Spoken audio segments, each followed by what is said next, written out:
concentrating in order to follow what's going on, but they are quite interesting. Usually they do a pretty good job of calculating the handicap accurately. It's normally pretty close at the end. Yes, it is. But you've just got to be a bit smarter than I am, I think, to fully understand it, which is why I'm glad I'm next to you. Oh, you say the nicest things.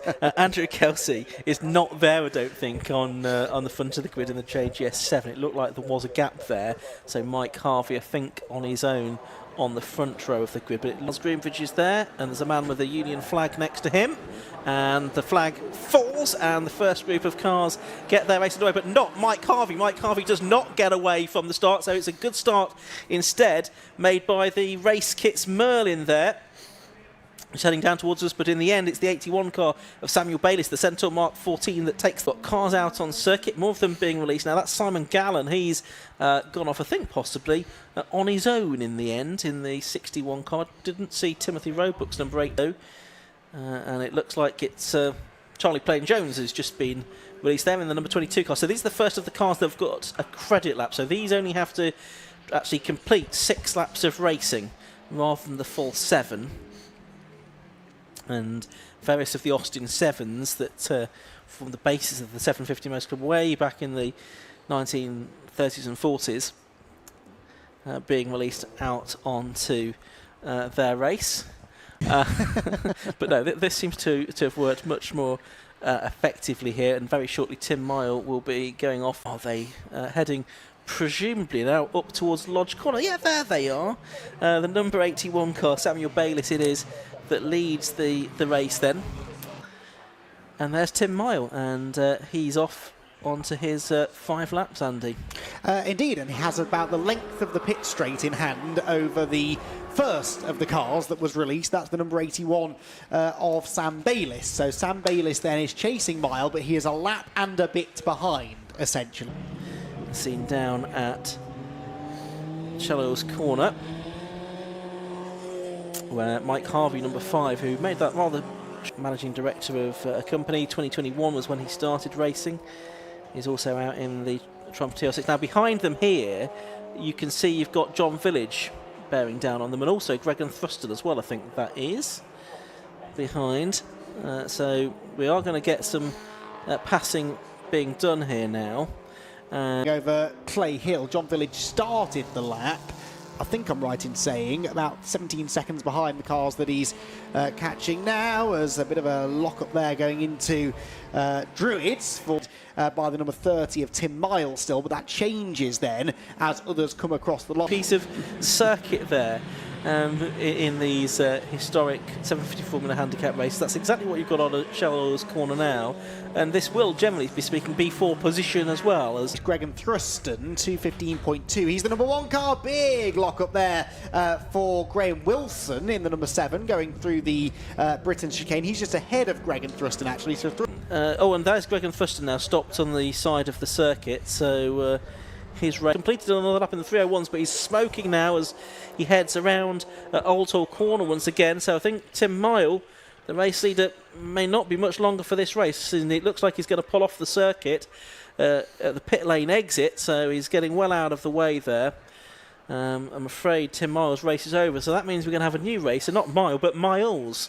Going to be taking the lead of the race, I think. James Miles, who has just come across the line now, actually, to complete lap number 5, and is within 35 seconds, was within 35 seconds of the race leader, who's just pulled off. But significantly, the likes of John Village only at Druids, so not that far behind, really, no. and on the same lap, essentially. So John Village, how long has he got, though? That's the question. There's 2 more laps to go. 2 more laps to gain what is going to be, well, we'll see exactly what the gap is. You can ignore Tim Mile now on your timing tower. It is James Miles in 2nd place, so he comes across the line very shortly, does John Village. There he goes, and Village is, what's that, 33 seconds or so behind James Miles. And lapping about 19 seconds a lap faster, so You know, it's touch and go, but it looks like that could be possible for John Village to overhaul that gap. But he's got a few overtakes to do on his way, which could delay him, and he can only afford... He's got about 10 seconds, I reckon, to play with. He can't afford to lose much more than that. Samuel Bayliss, I think, is one to watch, because he's 14 seconds lap faster than James Miles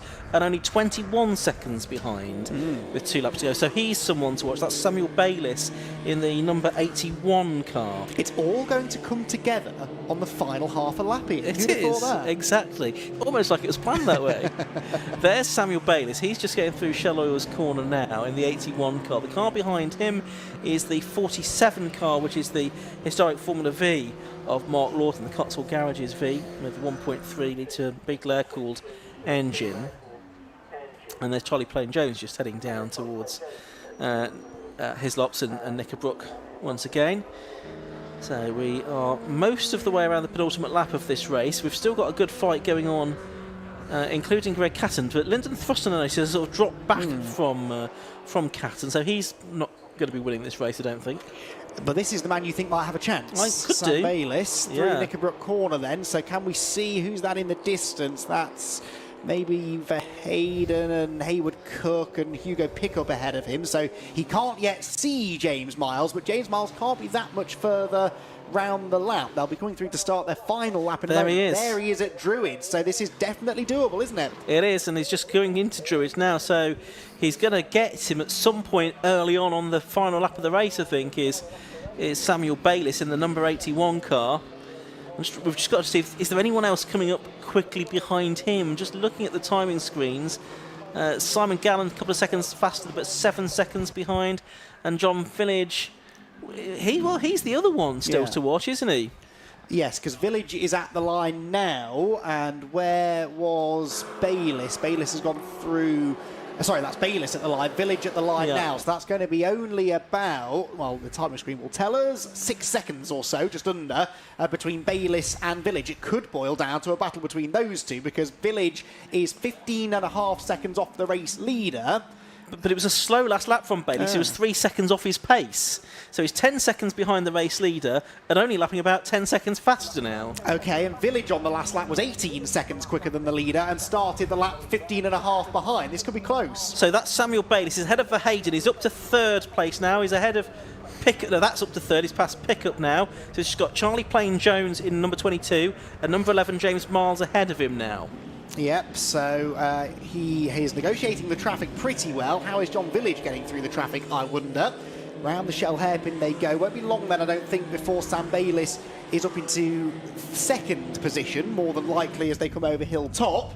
And then there is John Village, there is the 81, I beg your pardon, of Sam Bayliss making that move towards the Britain chicane. Where's Village? Where's Village? There is Village. So it's now the length of the Britain chicane between those two as they both pursue James Miles, the race leader, car number 11. They do indeed. There is James Miles in that monoposto number 11, the Austin 7, for the driver that's been racing since 2010. He races in Europe, races in VSCC events as well as with the 750 Most Club, but now he's got right behind him Samuel Bayliss. Who is he going to be the winner of this race in the number 81 car, the Centaur Mark 14 for the driver from Rugby?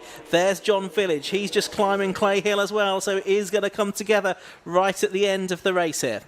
Up towards Druids they come then, so we could have a change for the lead here. Sam Bayliss is going to pass James Miles, I think, on the exit of Druids. Does John Village have time to get there? Village was 3 abreast, I think, in the background, trying to make progress. There's a surface flag waiting for them at Lodge Corner, but I think behind the timing tower there's going to be a change of lead. Is there? Here he comes, Sam Bayliss up the inside, and I'm not... oh no, he can't pass because there's a yellow flag zone. So it's not a yellow flag, it's only a slippery surface flag. You can pass there, and I wonder if he realises that. He can pass there if he wants to, and he's going to try and do it now. He's side by side with James Miles. He's getting his nose in front, up to the line. They come. It's going to be side by side over the line. Who's it going to be? Is it going to be James Miles, or is it going to be Samuel Bayliss? And it's James Miles that wins it. Samuel Bayliss is 2nd, and John Village is in 3rd place. I do wonder, though, he was just perturbed by the yellow and red slippery surface flag and thought he couldn't overtake when he could.